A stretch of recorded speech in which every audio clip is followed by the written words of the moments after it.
There is a level of power so concentrated and unshakable that even darkness hesitates to approach it, not because this power is loud or violent, but because it is utterly still. It is the kind of presence that doesn't flinch, that doesn't beg for light, and never seeks approval. These are the elite 1%, the dark chosen ones, so untouchable that even demons fear to confront them. What's most terrifying about them isn't their abilities, it's what they've become. We often speak of awakening, light, and healing, but we rarely acknowledge those who have descended so deeply into the abyss that they've become immune to it, those who've sat with every fear, shame, and ancestral wound without asking to be saved. They didn't cry out for angels or seek guidance. Instead, they became the still point in the center of the storm. And that stillness is what darkness fears the most. Demons don't fear light, they've seen it, they understand it, and they know how to manipulate it. They know how to seduce those who believe they're special because they've had visions or heard voices during meditation. But when they meet one of the elites, someone who no longer needs visions, who doesn't react to praise, and who doesn't fear death or failure, there's nothing to feed on, no weakness to provoke, and no ego to seduce. This is why the elite are untouchable, not because they're perfect, but because they are empty of illusion. They've burned every mask, buried every lie, and walked the earth not to be worshipped, but to simply witness. I remember a moment during 21-day isolation fast in the high desert, no food, no contact, just wind, heat, and silence. On the 7th night, I felt it, an ancient presence, not evil or dramatic, just hungry. It circled my tent like a thought waiting to be believed. It whispered every fear I had ever carried, offering visions of power, influence, and adoration. All I had to do was bend slightly, just agree that I was special, agree that I deserved more, agree that my pain was proof of entitlement. But I didn't move, I didn't argue, I didn't defend. I just sat, and the energy left because there was nothing for it to hold on to. That's when I understood. True power isn't in resisting darkness, it's in becoming the one who no longer needs to resist. So what makes someone part of this elite 1%? It's not talent, not knowledge, not charisma, and not even how much trauma they've survived. It's how little they carry. These beings have gone through betrayal, abandonment, and spiritual crucifixion. And instead of clinging to the wound, they let it carve them open. Instead of making their pain a brand, they allow it to dissolve their identity completely. They don't teach from scars, they teach from silence. They don't perform truth, they are truth. And that frequency, it's not something you can fake. It's not something you can market or intellectualize. It's something you become when you've lost everything, and yet somehow, you're still here breathing, knowing, watching. And here's the terrifying part for many of you watching this. Most of you feel that this is who you're meant to become. You've always sensed it, always felt the weight of it. You've never fully fit in, even with other awakened people. You've always felt like you were holding, and here's the truth, you are. But the reason it hasn't fully awakened yet isn't because you haven't meditated enough. It's because you're still attached to being good, attached to being right, attached to being seen as holy, deep, or chosen. The elite 1% doesn't care about any of that. They've already died to it. That's why their power flows like a quiet storm. So I ask you, what part of you still wants to be seen as powerful? What part of you still wants to be known as spiritual, awakened, or rare? That's the part that demons feed on. That's the part that makes you vulnerable, because as long as you need to be seen, you can still be shaken. The elite 1% of the dark chosen ones doesn't walk around announcing themselves. They don't wear their power like a costume. They wear it like skin, natural, invisible, unspoken. They don't argue, they don't explain, and they don't defend their path because they've already walked through every hell that could question it. And here's the craziest part. Once you reach this level, you don't even care that you've reached it. That's how you know you're there. You don't want to be elite. You don't need to be feared. And you don't even need to be remembered. You simply are, and that is enough. But to reach this level, you must pass through the gate of annihilation, not physical death, but spiritual disintegration. You must lose everything you think makes you worthy. You must let go of every identity, even the sacred ones. You must release even your desire to be awakened, because only in that total surrender does the deeper current of your power reveal itself, not as something you control, but as something that moves through you.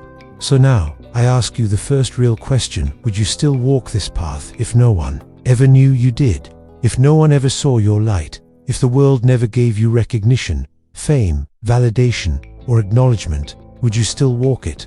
Because the elite 1% doesn't walk for others. They don't walk for applause. They walk because the path is who they are. And if you're still watching this, if your heart hasn't turned away, if your mind hasn't dismissed this as too intense, too much, or too dark, then maybe you're already one of them.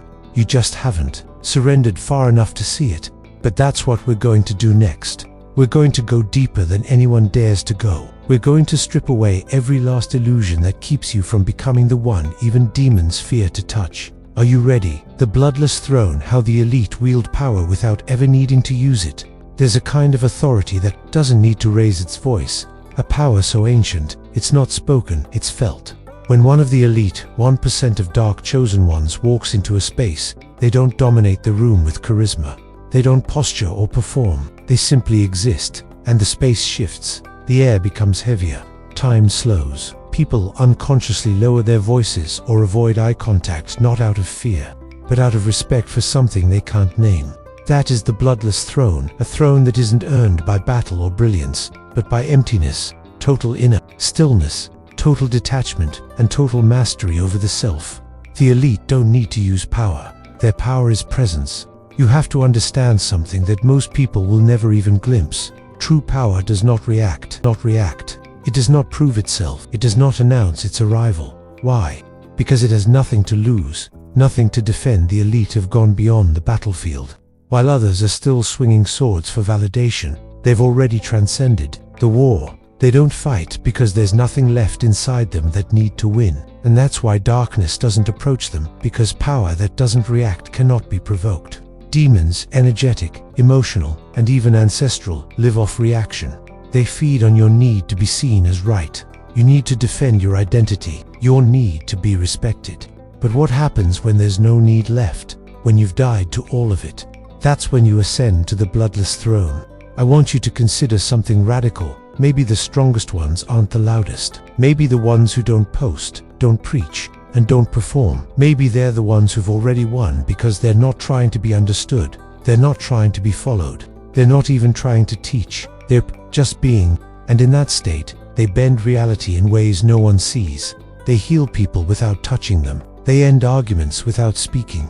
They shift timelines with a glance. They don't need rituals. They are the ritual. They don't need to prove presence. They've become the field in which presence arises. So how did they get there? They lost everything, not physically, but internally. They lost the need to be liked, to be loved, to be known. They lost the need to be safe, the need to be admired, the need to be right.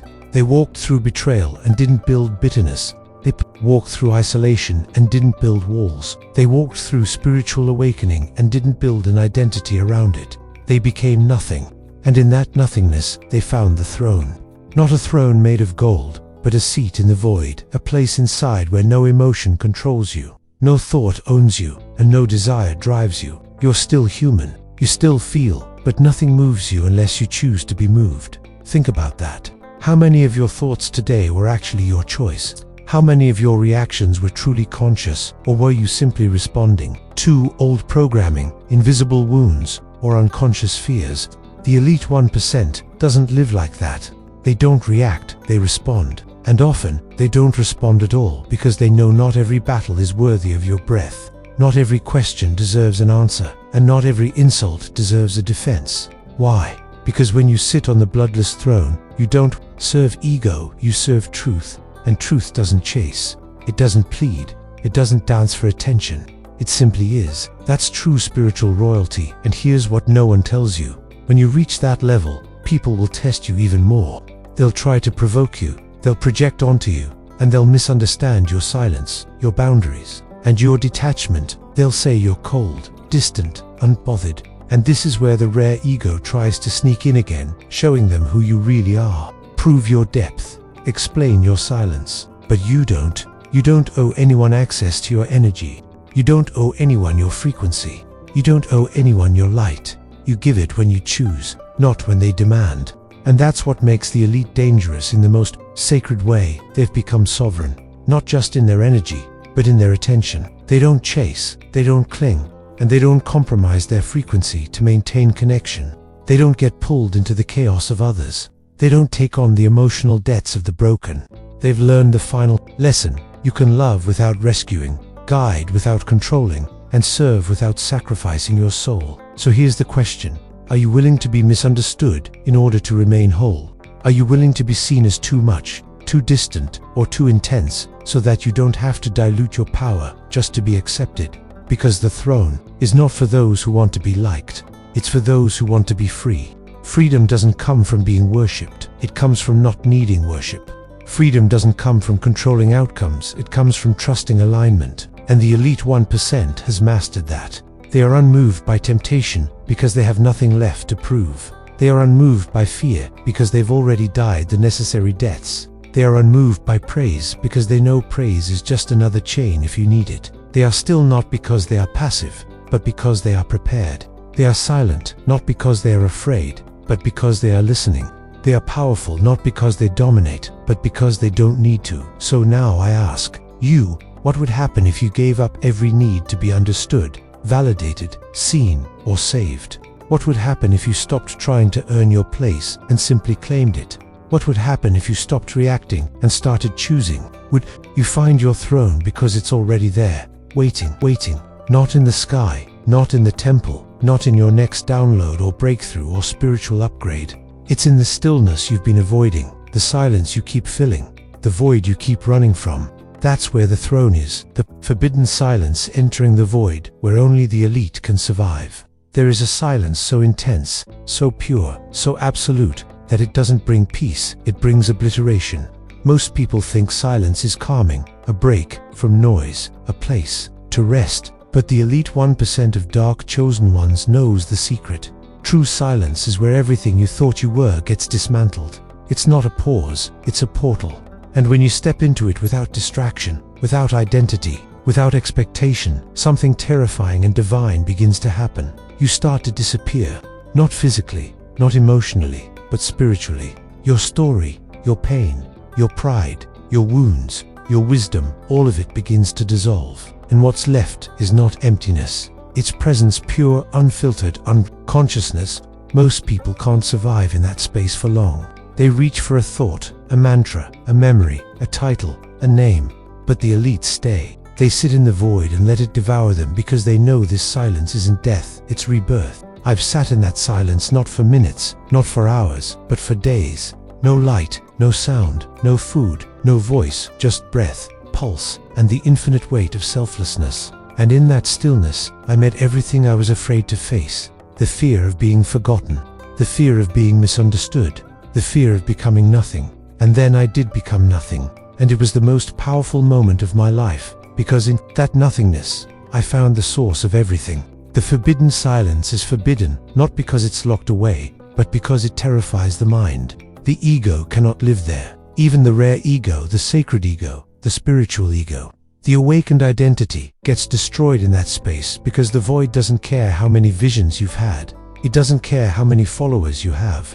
It doesn't care how much you've healed. It doesn't even care if you're chosen. It only asks one thing: can you be still enough to vanish? That is the final test, because what rises from that vanishing is not a better version of you. It's a conversion, a frequency, a presence, a force that no longer belongs to the personal. It belongs to the field. And once you become that, you carry a kind of power that doesn't come from effort. It comes from being a pure conduit. You don't speak from knowledge, you speak from truth. You don't act from will, you act from alignment. You don't move, energy moves you, and this is what the demons fear not. Your light, not your rituals, not your protection spells. They fear the ones who've gone silent, who've gone still, and who've gone empty, because emptiness is untouchable. It can't be tempted, it can't be manipulated, it can't be provoked. It doesn't react, it watches, it witnesses, it contains.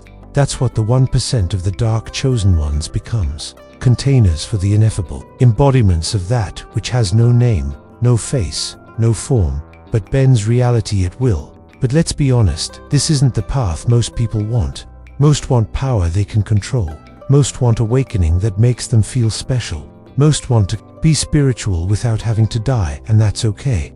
That's their path. But you're still watching, which tells me something. It tells me you've already heard the silence calling. You've already tasted the void. You've already felt that strange pull towards something you can't explain, a kind of ancient remembering, a kind of sacred aloneness. Don't run from it, because that silence, that void, it's not the end of you. It's the beginning of what you truly are.